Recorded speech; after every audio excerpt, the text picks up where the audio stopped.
When you think of slasher movies in the 90s, to be honest, you probably think of Scream, but one of the top movies of that time was I Know What You Did Last Summer, and there's a reason for this. This is a very, very good movie in this genre. It takes heavy inspiration from what came the year before in Scream, and there's a lot of good things to be had with this movie.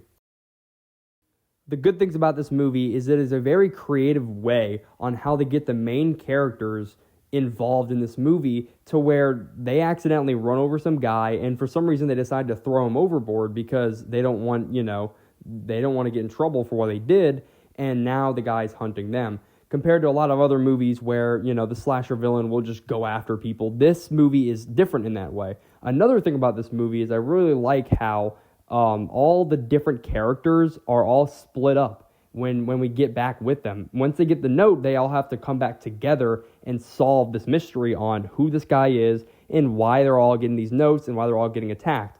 Another thing with this movie is it is a very inspiring slasher movie. Now, what I mean by that is a lot of movies that came out after this are very inspired by Scream and I Know What You Did Last Summer.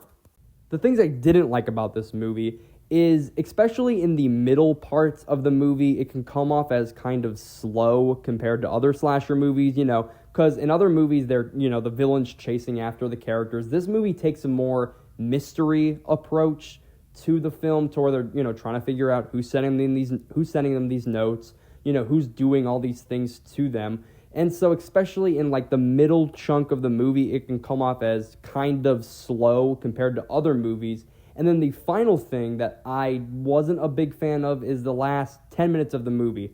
The villain's chasing the characters up until the last 10 minutes, to where our two main leads are on a boat with the villain, who's just a normal guy, and it just seems kind of boring a little bit. They're having their casual chase around the boat, you know what I'm saying, and they're all trying to get each other. But for some reason, it just comes off as kind of, I don't know, boring, I guess I could say.